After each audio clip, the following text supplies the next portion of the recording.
Welcome to The Value of One, the Power of All, a podcast created by the Ron Brown Scholar Program. Since 1996, this organization has been investing in the next generation of African American leaders.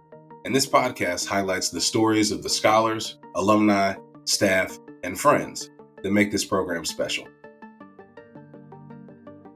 2015 Ron Brown Scholar. Politics is always unpredictable, but I'll admit, a lot more happened since releasing the Season 2 trailer in early July than I thought would occur before releasing Episode 1. In late June, we watched the first presidential debate. And then a little over 2 weeks later, we saw a former presidential assassination attempt live on screen. And then we heard news of a sitting president choosing not to seek re-election. And now that we're on the heels of the Olympics and the Paralympics and both parties' national conventions, it's hard not to feel like the upcoming elections haven't captivated our country's collective focus right now. And that's why the insights of the Ron Brown scholars you're going to hear from on this episode couldn't be more timely. I love startups. I love learning about the founders, their backgrounds, their products, their teams, and diving into the experiences they're having building their companies.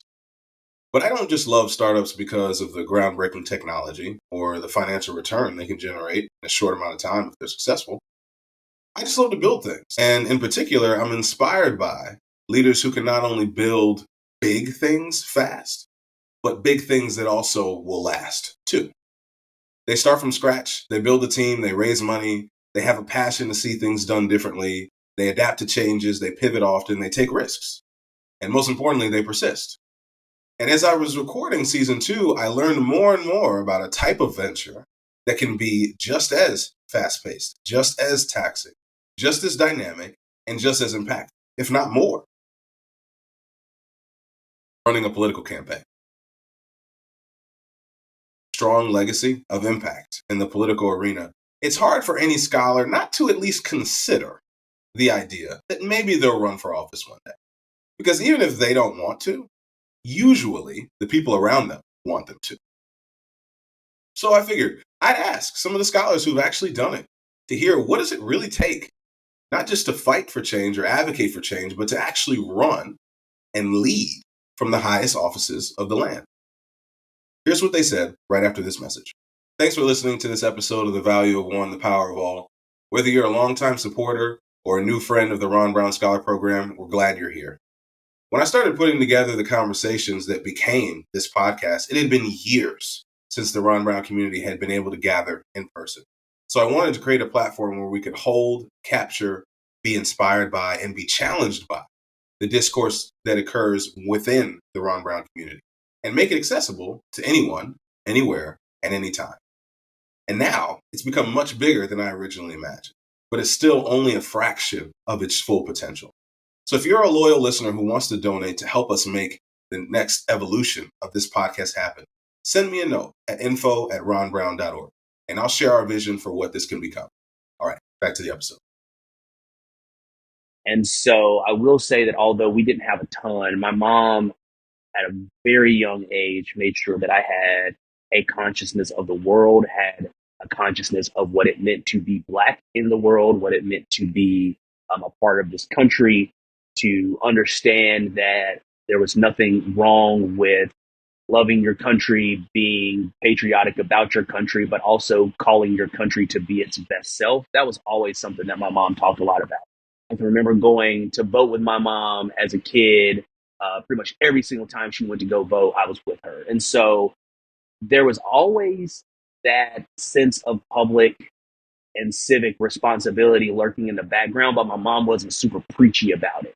And my grandfather, who was really a huge father figure for me as a kid, was always very public about it, always very conscious about it. Although no one in my family had ever run for office, there was a clear belief that we needed to be community-minded and about our people and about progress.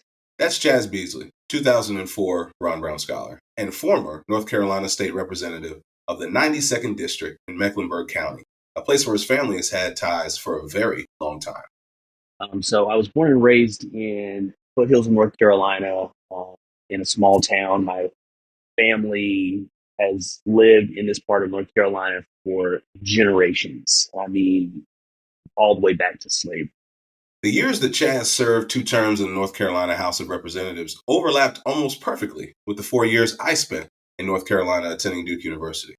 So it was a really neat experience hearing him retell the story of his campaigns, part of which I got to witness in real time.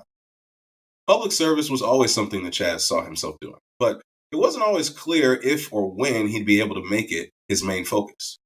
Especially after graduating from Georgetown Law School, he had a lot of pressure to bring that success back home to his family. One of the tough things about growing up on the other side of the tracks is that you definitely start to see times where you feel like people are making a lot of progress, and you start to see times where you feel like people are making are really sliding backwards. I think that there's a real belief among people in our country that history is an unbroken line of success, and when you're living the way we live, you don't see that. And so, to be completely blunt, there could be a lot of pressure on people who grow up the way I grew up to just go and be financially successful and really focus only on being financially successful. There were times when I started to kind of more embrace that philosophy, because I was like, okay, my mom is struggling. Like, I'm seeing how we're living. Like, I just need to focus on getting us out of this financial hole. And that was usually around the time when I was kind of like, I can't really focus on that. I have to focus on home. But I never really felt that same satisfaction that I did when I was really feeling like, okay, I'm in the fight, I'm in the trenches, I'm in the doing the work for our people. And so I wouldn't say there were like distinct moments where, something happened and I was kind of like, forget this, I'm not doing this, I'm not doing politics. It was more like, there'd be times where you'd see your mom struggling and you're like, I need to focus on X, or I need to focus on Y. Or, someone in a family would get sick and you say, I really need to focus on X, or I need to focus on Y. But I'm glad that I eventually came back to the philosophy that we needed to, we need to be about not only, improving ourselves or improving our own families, but improving all of us, because there are a lot of people that wish that they had the opportunities that I had, and wish they had the access that I have. And I have a responsibility to make sure that I'm pushing for change and pushing for progress in the right direction. Before the time would come for him to actually jump into the political arena himself, he was already doing his part to contribute to the public good. One of the biggest things that I had been doing before was really encouraging other people to run who I thought were really good, solid people that we needed in leadership. I'll never forget one of the pieces of advice that my guidance counselor in high school gave me, who is still very much a part of my life, still very much a friend and mentor of mine. And she said, if good people don't run for office, who do you think is going to be left? And that always kind of stuck with me, because it basically says you can't complain about who's running or who's serving if you are not either willing to find those people who you think should be running or serving, or you're not willing to run yourself. So even though my first time running for office was now 9 years ago, every political cycle since, I've been involved in recruiting candidates to run. It's no surprise that Morgan Harper, 2001 Ron Brown scholar who ran for U.S. House and Senate from her home state, Ohio, was committed to doing the exact same thing. I also spend a lot of time now encouraging other people in Columbus to run for office, supporting them when they're having their campaigns, because I do think that that's another part of this mission, is getting over this idea that they're the chosen ones for elected office. That's also what's gotten us into this mess. And I think the more that we just have community first elected officials, the better. Morgan's story shares some parallels with Chaz's. After 4 years living and studying in Boston, Chaz at Harvard and Morgan at Tufts, they both became lawyers and returned to their home states to make a difference, driven largely by what they saw as progress, falling asleep at the wheel for the communities where they came from. And so as I got older, I really started to see the impact that this society was having. And one of the things that really pushed me over the edge to vote, to decide to run for office, was when my mom lost her job. She was on unemployment, of course. And there was a guy whose district I lived in who voted to kick people off of unemployment faster. And I thought it was like the wildest thing I'd ever heard in my life. And that was a big reason why I decided to really start looking into running, because I was like, okay, people are making decisions about real life individuals, and they're making decisions about it from this theoretical perspective. None of this is theoretical. When you're in politics, you're in the life-changing business, and you need to recognize that, and you need to vote that way. And so that's really what started to really push me into running for the North Carolina House. Yeah. So after I clerked, I went to a firm for a couple of years. And again, this was all after the financial crisis. It's a theme I keep coming back to because, I know there's probably people of all different ages watching, but for those of us that were in early adulthood or even later in adulthood, or even children, whose families were impacted by a foreclosure. I mean, it was just such a monumental period of time, the financial crisis. And I think it blew open a lot of the preconceived notions we had that people in government knew what was best, that they were going to make policy decisions that were in our best interest. And that trust really frayed, I think, for a lot of people with the government. That could take us down a whole other tangent as to, what I think some of the current day impacts of that are. But for me, it was just this journey of really just trying to figure out like what the hell is going on and what can I do to make it better in some small way. I left the firm because, this new agency had been created, the Consumer Financial Protection Bureau, and it was trying to do government in a different way. And that's what I thought was necessary. It's like, yeah, the reason why people are angry, rightly so, because the government's not working for them. Something's off. And this is an agency that's going to be better. And so, spent a few years there. It was the brainchild of Senator Elizabeth Warren. It was led by Richard Cordray, who had been involved in Ohio state government before. And it was all true. I was like, okay, is it all hype? No, went there and I was like, wow, these are like really great people, really focused on delivering value for consumers every single day as quickly as we can, which was always, sort of my orientation. By the end of it, though, I had to be honest with the fact that nothing really had gotten that much better as a result of all the good work that the CFPB was doing and that, I was a part of and so many great people were a part of. Every time I went back to Columbus from Washington, it just felt like further decay. I mean, certain neighborhoods that were growing and the shining lights for the tourists, but overall, the neighborhoods I grew up in, around, cared the most about were not getting any better. And it didn't seem like the economy had actually rebounded for everyone.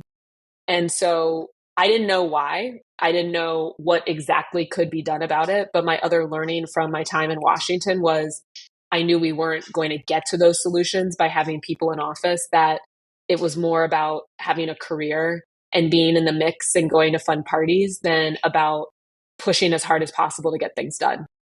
And so that was really the impetus for deciding, all right, I'm going to do this somewhat out of the box thing and launch a grassroots campaign against an incumbent to try to sound the alarm on, hey, something's off here. Like, not everyone is okay. And I think better political leadership is the first step to doing something about it. And I'm going to put my hat in the ring. Tell me more about that last statement that you said. Political leadership is the best thing to do about it, because somebody with your background, your skills, you could have done a bazillion different things for your hometown, for the neighborhoods that you cared about. Why this in particular for you? Yeah, I mean, it's a great question, and certainly one that I'm sure many others around me were wondering at the time, because like I said, it was kind of out of the box. But, for me, it just was that conclusion that, hey, you can come up with the best ideas, good policy solutions. There are all these research institutes and think tanks that are coming up with those ideas. But at the end of the day, or agencies like the CFPB that are also coming up with good rulemakings and bringing strong enforcement actions, people in judicial clerkships that are trying to interpret the laws the best they can. But at the end of the day, something is off. How do we know? Because a stat I would often cite in the campaign, and that unfortunately is still pretty much true, that for about 60% of the population, a $400 shortfall can be the difference, life or death financially for folks. Uh, so that's how we know something's off. And the only way you can do anything about it is having better policy and laws. Who ultimately gets to make the decision about what those laws are? It's elected officials. It's not policy experts. It's not advocates. And, in terms of like federal, like going for, a congressional seat, which was also like it was a big shot to take. It just felt like for the economic issues that, I've been focused on, that I really think are at the core of a lot of our societal issues as well, that policy does get set at the federal level in Washington. And to make sure that it's having the broadest impact possible as quickly as possible, that's where the sausage really gets made, so to speak. So I wanted to just, do what I could and try to move that morass, forward. And it was great. I mean, I didn't win, and I know we're going to get into that more, but I think especially in that time in 2019 and 2020, there was a lot of need to just remind people that not everybody was doing okay, because there was such a bifurcated recovery to the financial crisis. And if you were, a big business, if you were lucky enough to have like a pretty good white collar job with, pretty good benefits, then you did rebound and you were in investments in the stock market and the stock market was growing, you're good. But for everybody else, that just wasn't the case. And I don't think there was as much awareness about that in 2019 and for the beginning of 2020 until the pandemic. And then things really started to change. In order to take that leap, there's a lot of preparation that needs to happen. Here's what was top of mind for Morgan when she launched her first congressional campaign. Yeah. Well, the first step is an emotional step, to just prepare yourself to be out there, to put yourself out there. And yeah, I mean, I had been in government spaces, I had been in policy spaces, I had been in fancy spaces, through the Ron Brown program and other things I've been a part of. And so it wasn't as if I was completely green to the political arena, but it's very different to be in the mix of politics versus being the candidate and being out there in a way that you suddenly become the target of scrutiny. That was scary because, yeah, I mean, I had never had a conversation with media. Maybe in college we did a mural, and then the Tufts Daily interviewed me or something, local Boston.com or something like that, but never in a real official capacity and not about a lot of serious issues. So, just talking through that with, my fiance, with my family, preparing them, because all my family's still in Columbus, preparing them for discussion of the campaign. Because the first step, once you actually launch, is you have to or in preparing for launches, you have to decide what's the version of you that you're going to be sharing with the world to justify why you were doing this. Like why are you doing this? Who are you? Why should we care? Why should we vote for you? And a pretty common step is to just write out your personal story, almost like, an essay for college, but as an adult, to get that story going for yourself and then refine that with people that you trust and who might be part of your team. And so I did just that, just like college. You writing out your essay of who am I, and how did I get to this point? Just like the questions you're asking. And that was a very interesting experience because, it's not like college in that it's not, the 500 words and you come up with a theme and, that personal essay thing. It really is just like you and why do you think you get to be in office and kind of taking stock of just what my life up until that point had been, being really honest about some of the things that had propelled me to go into public service in the first place that I just didn't usually talk about with anybody who I worked with or grew up with, some of the things that happened to my family when I was younger, what it was like to, being adopted, all of this. I just never, you don't go to work and then suddenly start talking about these things with your colleagues after a certain age, right? And so being, being able and ready to expose what I felt like was like exposing myself in that way just was raw and took some time to prepare to do that and emotional. But yeah, so writing out your why, starting to share that with people, deciding on, okay, what is launch day going to look like? Uh, how are we going to, you have to create a website. We knew we were going to be an insurgent campaign, not that many resources, more grassroots style. So begging people to chip in what they could without necessarily getting paid for it. I had my friend's husband, his colleague was just really focused. In 2019, there was a lot of energy around politics. And she wanted to do something as a web designer, but she's like, I don't know anything about politics. I design websites. What can I do? I was like, you can make my website. So some of the mechanics like that, you just start to line up the things you need. You need to know your story, how you're going to deliver it. And then you need a website and where you can start collecting donations. The other piece of advice that you always get before you're going to launch a campaign is, well, you need to be able to raise $200,000 and from your personal network. And I was like, oh God, I mean, I don't know. I've never raised any money for my personal network, but you literally create a spreadsheet and just start writing every single person you know and estimating how much money you think they can give you. And then on launch day, you start calling them and asking, hey, here's my website, morganharper.org. Please donate to me. So those are some of the that's really all you need to get started. It sounds crazy, but true. And then you can start building from there based on how much traction you're getting and how much money you're able to raise. Whether we like it or not, or whether we disagree on the degree to which money should influence politics, you can't escape the financial reality of what it means to run for office. Fundraising is of paramount importance. You can't run a campaign without it. Campaigns, I don't know if people think of them this way, but they are startups. Every single time you enter a campaign, you start with nothing. You build a team. You build a functioning organization that gets out there and tries to accomplish a task, to elect a candidate or pass a ballot initiative, whatever type of campaign that may be. So fundraising is important. Now, this is a personal opinion. I feel that I need to push back a little bit on people who believe money in politics is just terrible at any level. I agree with dark money, so-called dark money, money from super PACs and other organizations where you don't know exactly who's funding it.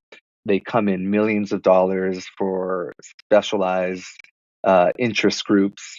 And I don't know if that is perfectly healthy for democracy. Something should be done about that. And I'm glad to see that there are efforts in that light. But people who are, let's say, against raising minimum contribution caps to donations you can make to candidates, I push back a little bit there. And this is why. When I talk to candidates about fundraising, and I hear this so often, their initial concerns is, I'm not good at asking for money. I don't want people to donate for me. I'm asking them for money for me, and it feels icky. And what I say in those situations, what I try to encourage them to think about is, yes, you're asking for money for your campaign, but your campaign isn't just you, the candidate. It's about the ideas and the values that you represent. It's about the communities that you come from, that you speak for. And so when people donate to a campaign, when donors donate, they're part of that community. They are people who have an interest in seeing good people elected. Now, we may disagree on what good people, good ideas, or values are. Certainly, conservatives and liberals have very different opinions on what good ideas, good values are. But it's important to run the campaign. It is important as a sign of viability and community support. And that's what it really is. It demonstrates who you are and partly what you can do for the community, how powerful your movement is. That's Zachary Hall, 2011 Ron Brown Scholar, who's been professionally involved in campaigns for over a decade. We'll hear more from him later. Chaz grappled with the financial reality too, albeit a much lower budget campaign as a state representative. When the first opportunity to run presented itself, he had to turn it down. So the first time that folks asked me to run for office, I was fresh out of law school. So I had all the law school student loan debt, which I know some of the people that are listening probably can understand what it's like to have that six-figure debt hanging over their head. That's a real concern, right? If you don't know how you're going to be able to pay that back and you don't have the financial wherewithal to get it from family, I would say it's sad to say, but it's true that one of the big driving reasons why I couldn't do it was because of the financial limitations. North Carolina has a part-time legislature. We technically make $13,900 a year plus $100 a day per diem. You can't live off of that. Not only can you not live off of that, you really shouldn't put yourself in a position where you are, where you feel like you can't do the best job that you can do for your constituents. You can't devote the time that it takes to be a good representative or a good senator or a good dog catcher. You shouldn't do it, period. And so for me, it's sad to say, but the fact that I was six figures in student loan debt, just starting out in my legal career, had only worked for 2 years before that. And that was before law school, in between law school and undergrad. I couldn't afford it. I was living in a little 1-bedroom apartment, paying my little rent, and I was just starting out. And so if I had come from a wealthy background, or I had a trust fund I can lean on or something like that, that's no knock on people who can do that. And so that wasn't my experience. And Ron Brown helped me get through college, but that was 4 years. And once college is over, you got to figure out how to make it work otherwise. So that was a big thing. And also the fact that I do believe that if you're going to run for office, you really do need to have some experience of living what people are living. I knew what it was like to grow up poor. I knew what it was like to live in an environment where you're trying to make things work. I knew what that was like, but I hadn't really started my professional career. So I do think that that's important, that you can start your professional career to get a little bit of sense of what it's like to be on your own, and then run for office, because you can be a leader knowing what it's like to have followed. Your comment about the financial limitations of what it actually takes to run for office, particularly leaving grad school with debt. It reminded me of something that Margaret Ivory, she's a Ron Brown Scholar of 2007, she said on the American Journey Awards stage this year, 2024, that without the Ron Brown Scholarship that allowed her to pursue her acting career without needing to go pursue a corporate job to pay off debt, all we'll end up having are a bunch of actresses and actors from privileged backgrounds who have the luxury of being able to do that. Yeah. And so it made me realize that in the same realm that we are encouraging folks like yourself to run for office and not sit back and think that somebody is going to come change the world or to make things different in your community, there's a real financial reality that needs to set in for what makes that possible as well. And that some folks just don't have the luxury to do so, particularly in places like North Carolina.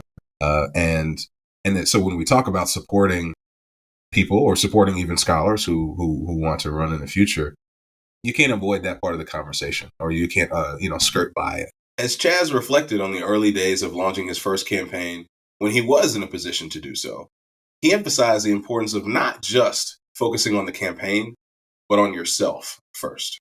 When the opportunity presented itself the first time and I had to look myself in the mirror and say, I am not ready to do this yet, professional perspective and from a financial perspective and from a family perspective, as I mentioned, I'm there for my mom in every way that I can be. I'm there for the rest of my family in every way that I can be. And so this is very close to the time where I was like literally sleeping on an air mattress in my cousin's living room so I could get a job in Raleigh for one of the summers. Like I'm literally like crashing on an air mattress. So it wasn't that long ago that I was doing that. And so really what that said to me was, okay, you're not ready now. What can you do to be ready the next time an opportunity presents itself? And it just so happened that the opportunity presented itself 2 years later. And then I was in a financial position because I had thought about it. I had put together a plan to be ready. And that's one thing I would encourage people who are listening to do. If you're interested in being in political office, preparedness is not just about going to, the fancy, rubber chicken dinners and, going to political events and schmoozing. It's not just about that. It's also about making sure that you have a life where if you decide to make this leap, you're going to feel comfortable that everything else in your life is going to keep trucking. You know, so many people are like, oh, I want to run for office. Well, I guess I need to talk to this elected official. I need to talk to that. And then they run for office and they win. And then they're like, okay, how am I going to get my oil changed? How am I going to make sure that my laundry is done when I'm going back and forth? Where am I going to live? They haven't thought about any of the stuff beyond just what I call it is like the House of Cards style of politics. Like they haven't thought about anything beyond the political intrigue. Well, you got to live too. Like what you gonna do to live, right? You should probably think about that before you run. And I will say that I probably put an excessive amount of thought into that part of things because I knew that if things went sideways for me, they were going to go sideways for a lot of other people around me. It wasn't just going to be about me. Yeah. So my philosophy is to create good, solid systems for yourself first. Don't focus on the surface first. Focus on the roots. So what do I mean by that? You're absolutely right. There's a lot of paperwork. You're absolutely right. There are a lot of things as a candidate that you should not be doing yourself. But what I find is a lot of candidates fall into the trap of saying, I don't know how this is done. Let me just pay somebody who can tell me how this is done. And then they end up basically getting taken advantage of.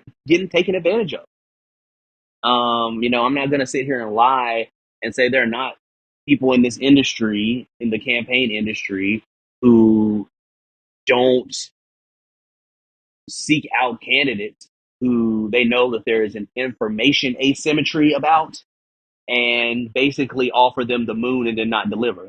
Now, I think they are the minority. They are a small number. There are a lot of people in politics that are in it for the right reasons. But I think, of course, the people who are in it for the wrong reasons get a lot more shine. That goes for elected officials also, by the way. I would say for the vast majority of elected officials that I served with, the vast majority were in it for the right reasons. The vast majority were in it because their heart was in it. And then there are a few that are in it for the wrong reasons, and they're going to get a lot of the shine, and it's super annoying, right?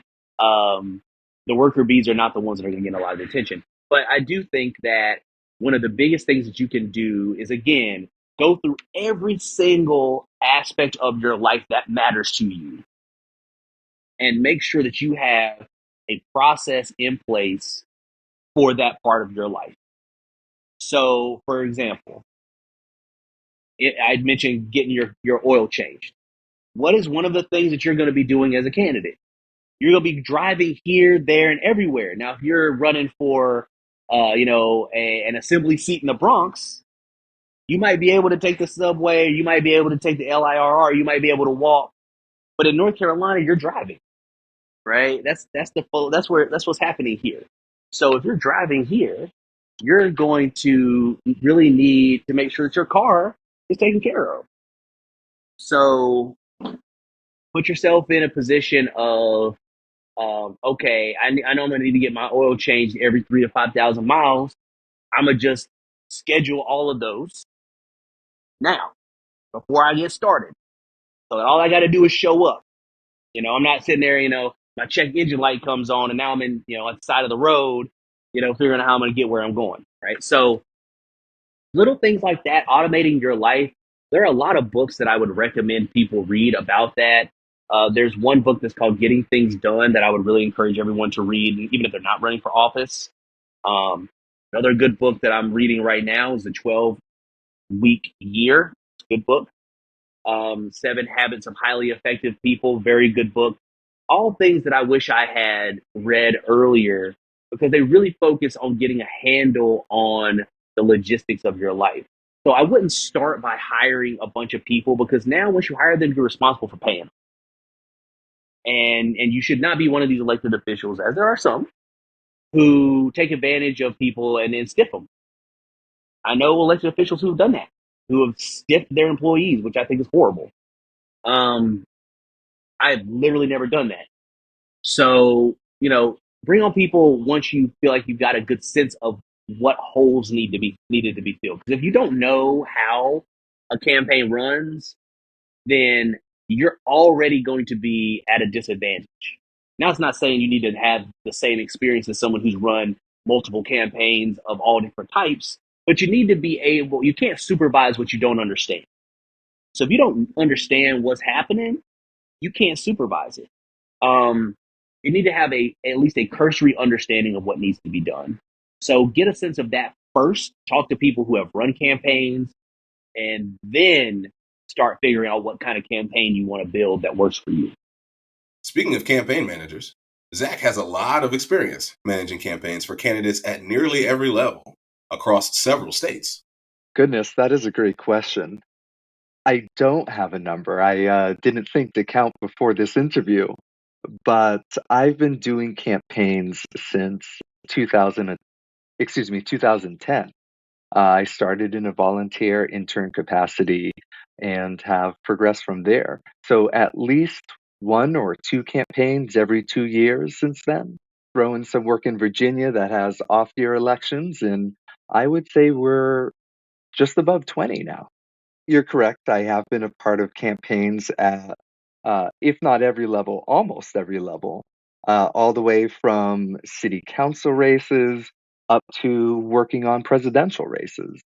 To talk about some of those campaigns and introduce them briefly.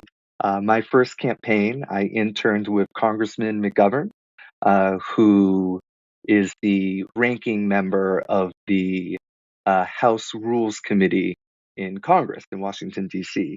That was my introduction to campaigns. I loved it. I felt that the work that I was doing was important, was valuable, and it certainly cemented my interest in campaigns. My first professional campaign, where I was paid to do this work, was working for a candidate, Miss Laverne Chapman. She was running for Congress as well in Virginia's, I believe, 14th district, covering Alexandria and neighboring towns and cities.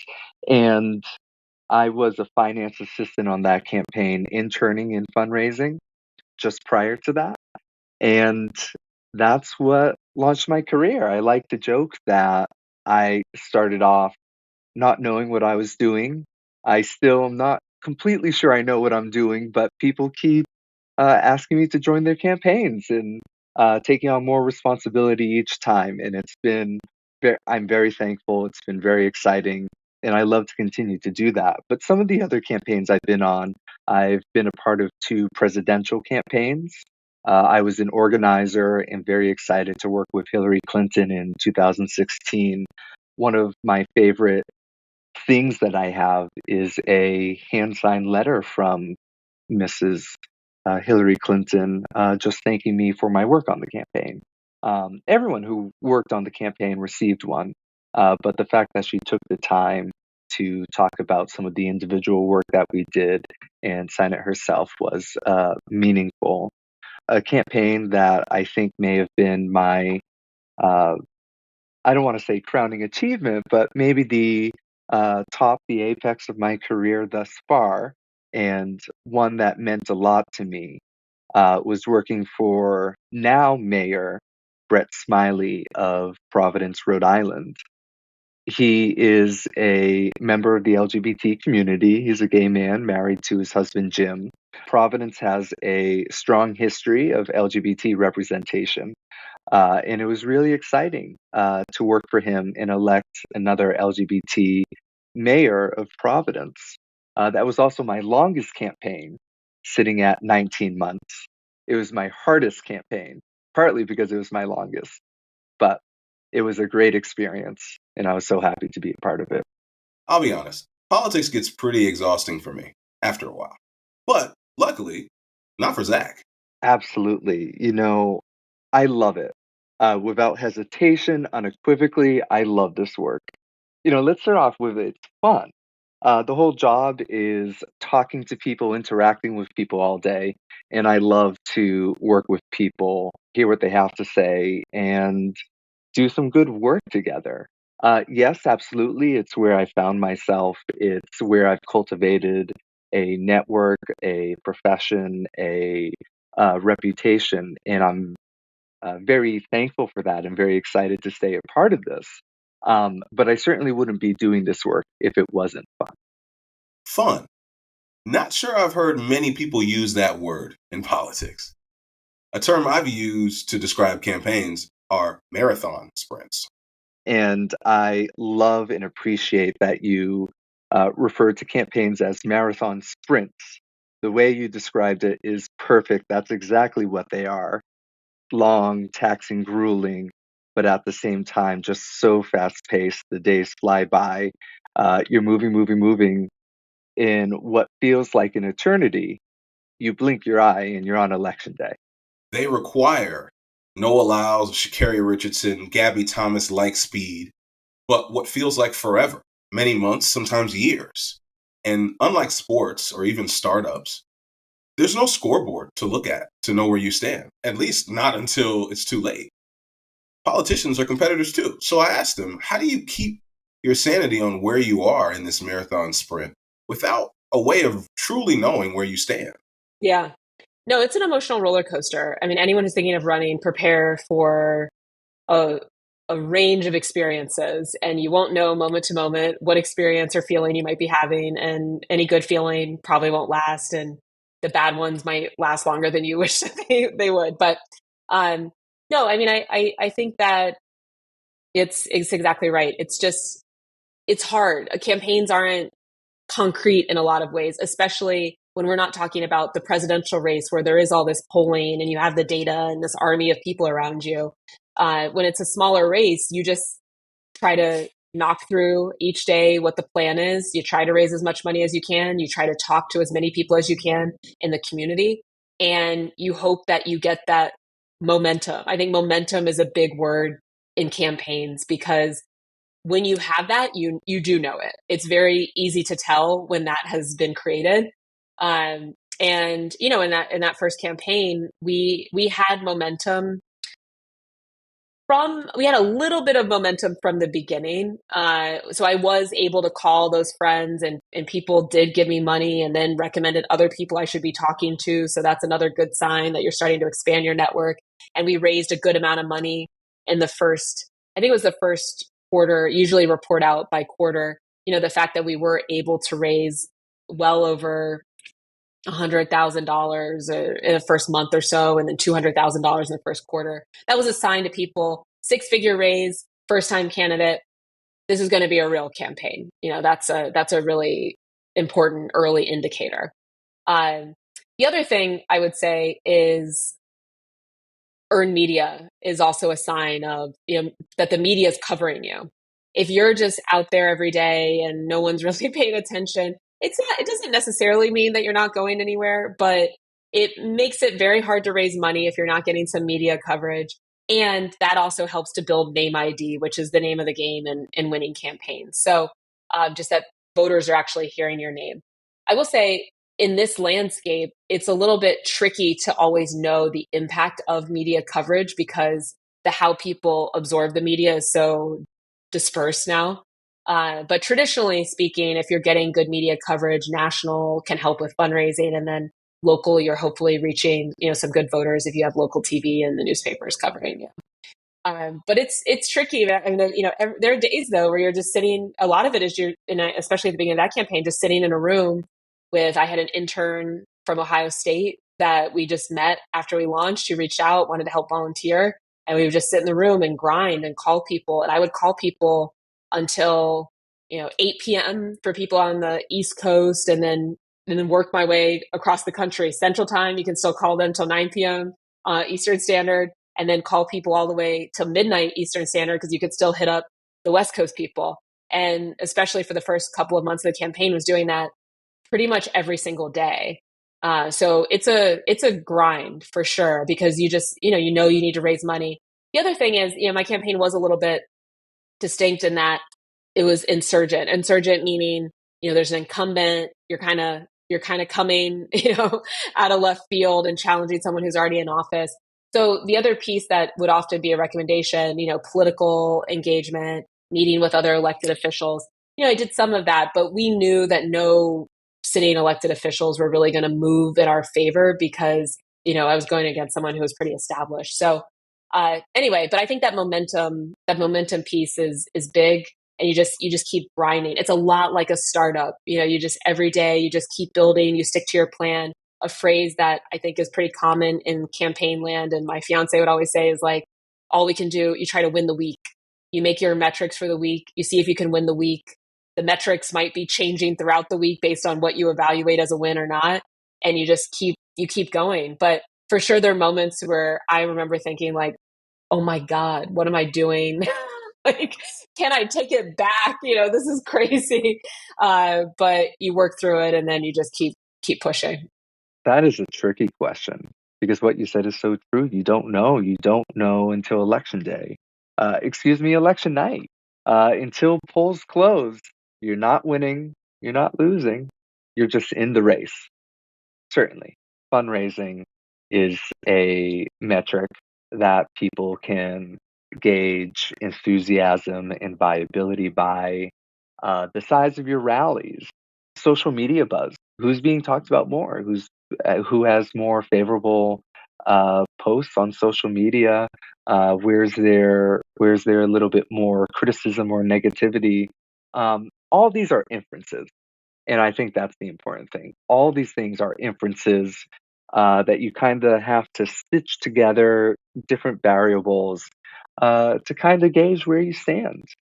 Polling, uh, sure, that's a science, but as we've seen time and time again, polling may not be correct, may not accurately represent someone's true excitement or strength. It can lead you the wrong way. There's another aspect of politics that's a bit different than sports or startups. A coach or a founder can attract top talent to join their team, and their ability to recruit and retain this talent is usually a huge contributor to their success or their failure.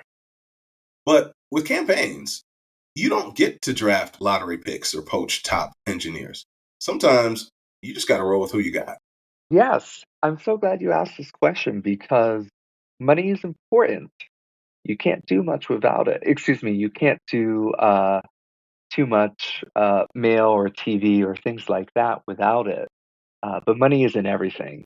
Again, paramount importance, what campaigns are all about is people.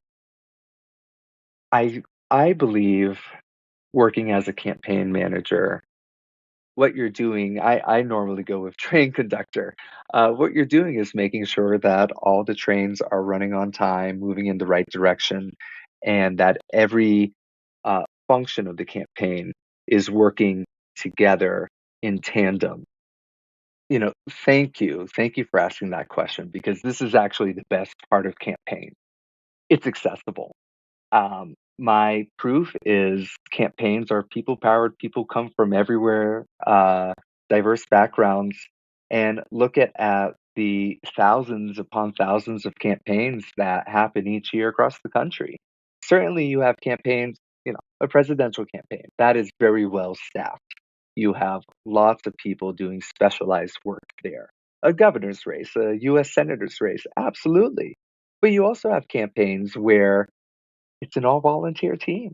You have the candidate, You have a volunteer campaign manager, you have volunteer canvassers, and you make do with what you have.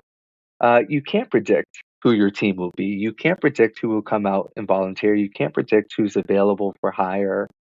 So you make do with what you have. Despite all of the unknown and uncontrollable variables, Chaz could see victory in his sights during his first race, as long as he executed the plan. To answer your question directly, I felt as though if I did everything that I was supposed to do, I would win.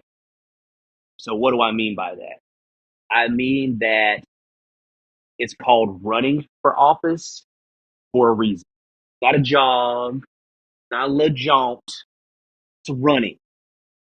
It requires effort.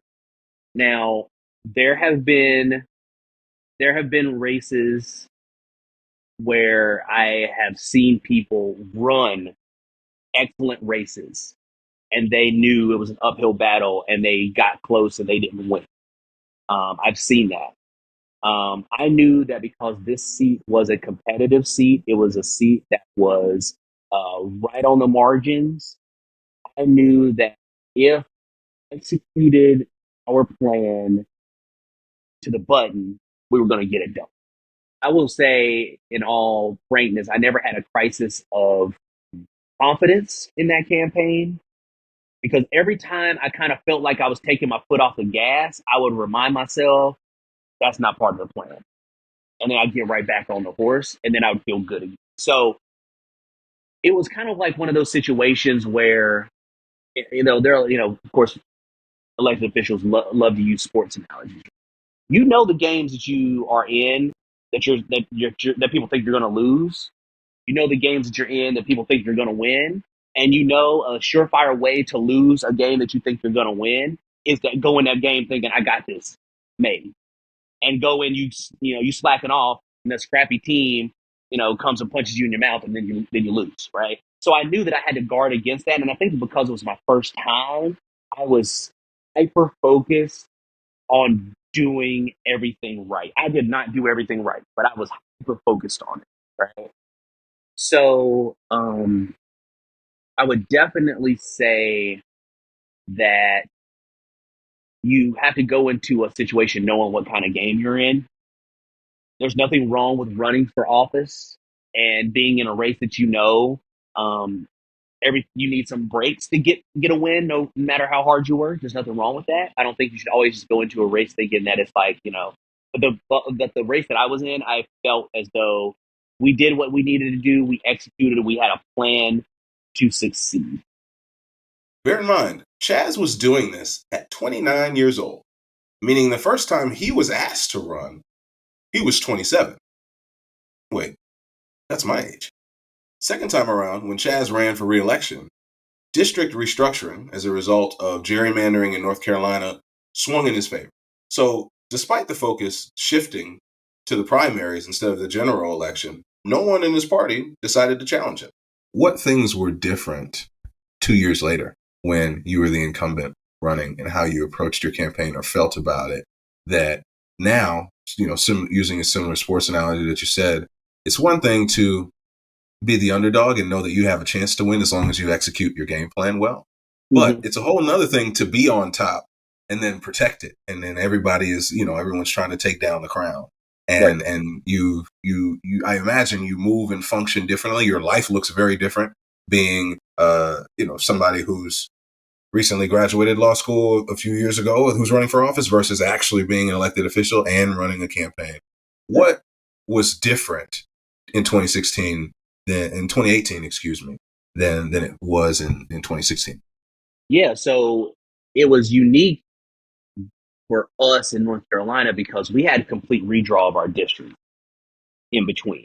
So I was in office for 4 years and I had 5 different iterations of my district because there were constant cases of litigation challenging the lines on various unconstitutional grounds. So I never really knew what my district was going to look like for sure. I had an idea of I knew what they looked like that day, but I didn't know if the next day the court was going to say, nope, completely different district. So the first district I ran in, not to get too political or partisan, but you need to know what the lay of the land was. The seat that I was in was held by a Republican. It was a seat that at one point was as wide as a football field, end zone to end zone, because it was drawn around the edge of Mecklenburg County. So it was shaped like a seahorse. I mean, it had a pole up top, a really slender piece to take it down to another neighborhood, and a really slender piece to take it into another town. So it was a huge district geographically for an urban county. It was predominantly suburban and even, believe it or not, some rural areas in Mecklenburg County. There are rural areas in Mecklenburg County. Literally where I used to live, in the morning sometimes, I'd walk outside and I'd see turkeys in the backyard, deer in the backyard, like grouse in the backyard. Like I'd see all this stuff in the backyard. People were like, you used to see, turkeys in your backyard in Mecklenburg County? Yes. Yes, on a regular basis. My dogs do not like turkeys, by the way. So it's a different. It was kind of a different thing, and it was drawn to be a very 50-50 district. So that's one of the reasons why I was confident that if we executed our plan, we'd get it done. Because not only was it a 50-50 district, it's in a rapidly growing area, and the demographic change was pushing it into a more blue direction. Okay. Again, not trying to get too political, but you need to know what the game looks like. I'm not, I can, I don't have to root for the Chiefs to break down why they won the Super Bowl, right? So that was what happened. So in between those 2 years, my old district got tossed out because the districts that bordered it were considered unconstitutional racial gerrymanders. So you can't change the districts that touch mine without changing mine.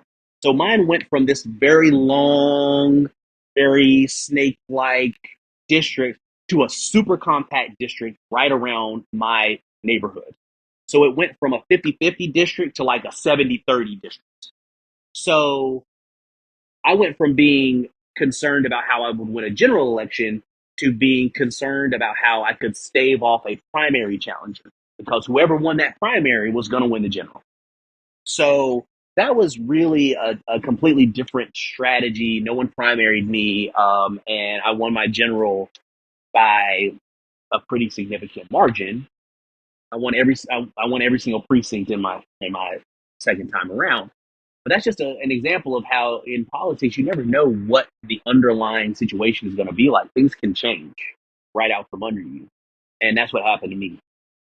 Morgan's story, at least the chapters that have been written so far, ended up a bit more bitter than sweet. And the COVID-19 pandemic drug it out even further. I can think of many moments, probably in your life, but one moment in particular where that confidence needs to, even if it shakes, but needs to stand firm, is when the first race doesn't go how you wanted it to. And walk me through what that day was like, what that moment was like, and what you kind of took from it. And obviously, I know a little bit of what you took from it is that you're coming right back in a little bit to do it again. But what was accepting the result like for you? Really tough. And it was a prolonged acceptance because it was very unique, the circumstances. My original election day, which I will never forget, was March 17th, 2020.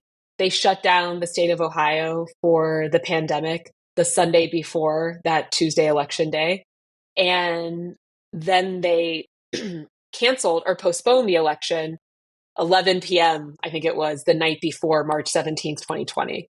So then it just stops and you don't really know. We didn't know what was going to happen. It was like, oh, we had built up this entire plan for day of election, poll standing at all the top Democratic primary voting locations. And then the world just shut down. And of course, in the grand scheme of all the things that were happening, who cares, right? There's people, I talked to whose parents were dying and they're getting sick and all of that. But from a campaign perspective, we were just on pause. We didn't really know what to do or what was to come. They just said, we'll get back to you. So first priority, of course, you're running a little small business and we had employees. So you have to think about what are we going to do to make sure our employees are okay, and trying to get some resources going to keep paying them, because now we know we have at least a couple more weeks of this. You really plan every dollar to be spent down for the last day of the campaign. So that was the first order priority, getting everybody home healthy, safe, and then hopefully still getting some kind of income. And then waiting to hear what the Ohio state government was going to decide on a new election day. Ultimately, they decided on in April. I think it was April. They were debating whether to go to June, and then it landed in late April for the new election day. And then we had to create pretty much a whole new campaign that was going to last another month. But you can't knock doors anymore. You're not going to see anybody in public. You just have to kind of like do it by phone. It was wild. So that's like a whole nother conversation about how that went. But anyway, by March 18th, March 20th, this type of change for a grassroots campaign like we were, that was a death knell. I mean, it was still possible that we would be okay. I think if you had asked me in that moment, especially as I'm trying to fundraise, I would have delusionally told you this could even be better for us in some way. We got to keep going. But the reality was really tough to bounce back from. And so it was this like slow march to a new day that was just probably not going to go away. And yeah, I mean, when the results came back in that new election day, and I think we got 30 something percent, whereas ahead of March 17th, really feeling like it was so close, it would be, impossible to call it. That was tough. That was a really, really hard day. And then it was also weird because you didn't see anybody. So it was like, it was all over, and then the world is still shut down. So just alone and with my fiance in our apartment. But then once you started emerging a little bit and seeing people for the first time, you do have to confront this failure. Like it's embarrassing. You feel like a little embarrassed, it's like, wow. I mean, I convinced people for 10 months that this was a thing, and then that result, and your identity is wrapped up. My identity, to the point that I felt like had been wrapped up in always doing like a fantastic job and everything I was trying. And this was just a hard no, like failure. But at the end of the day, with the support, like I was saying, you have to have the inner core strong. And I knew that this wasn't a reflection of how good our ideas were or how receptive people were to them. It really was about just getting the message out to more people, and only the beginning of a journey, and telling myself that, and connecting with people that said the campaign had impacted them. But I do remember, and it's funny you ask, because I recently ran into someone who I had never met before, and they were telling me, it's like, Morgan, seeing your resilience has been very inspiring. And it reminded me of a conversation I had right after the first campaign wrap, where somebody said, in Ohio, it feels like we don't really have a lot of examples of people failing and then bouncing back. And that just seems like something so important for people to see. And I didn't really think of it in the moment like that. My MO is just bouncing back and continuing to push. But I did take that seriously, that we need to reframe this. This isn't a failure. We activated all of these people to care about politics. It's not about one campaign. This is about trying to change the whole trajectory of our community, of our state, of our country. And we didn't get in this mess overnight, and we're not going to solve all of it overnight. So we have to keep pushing. Morgan didn't take any time to sulk in her loss of the 2020 congressional race. She jumped right back in to run for U.S. Senator in 2022. But this time, she fought some other uphill battles. Yeah, I mean, a statewide race is very different. A campaign was very different. That was kind of like the opposite of, it was really tough to get any momentum. I don't think we had 2 weeks in a row where it felt like we had great momentum. But all in all, an amazing learning experience. And again, just this opportunity to connect with a lot of people throughout the state and show them like we can do this in a different way and really can take control of our futures. Well, I mean, that one was quite different. We knew we weren't going to win. We needed like $2 million more raised to put up enough TV ads to even have a shot at it. Honestly, a lot of my views were just feeling somewhat defeated in terms of the sexism. I felt like there was a fair amount of sexism and some racism in terms of just like not taking what I was doing seriously as a candidate, and that was frustrating. But whatever, that it is what it is. But I do think it took a different kind of toll, just feeling like you had to constantly make your case for why you were enough and why you were qualified to even be running for this position. And I think what made that extra frustrating was, on the other side of the political equation, there were guys. Actually, the person who ended up winning was younger than I was, and a white guy. And it was hilarious to me that we were spending so much time fixated on, are you even old enough to be in the United States Senate? Just anyway, so too much. But so that was frustrating. That took a while to just process. And I was honestly by that time also quite tired. Of all the common themes listening to Morgan and Chaz tell their stories, one stood out that reminded me of the founders I profiled in season 1. None of them could use the brilliance, work ethic, and elite education that made them Ron Brown scholars to overcome the real barriers that aimed to prevent them from serving the public in the ways that they wanted to, namely money, age, race, and gender. Whether you need $200,000 from family or friends for a congressional race, or just the bandwidth to make ends meet serving part-time in state or local office, and there are air quotes around that part-time, nothing about this path is easy. But one thing's for sure, Chaz, Morgan, Zach, or Mondaire Jones, 2005 Ron Brown Scholar, and was the first scholar to be elected to Congress back in 2020, none of them have any plans of bowing out of the political process anytime soon. Thanks for listening to this episode of The Value of One, The Power of All, a podcast created by the Ron Brown Scholar Program. Stay tuned for episode 2, where we'll shift from campaigns to the impact and insights from scholars in the courts. If you want to hear more inspiring conversations like this one, don't forget to click subscribe on your favorite podcast platform. If you want to learn more about the organization behind these inspiring leaders, check us out at ronbrown.org.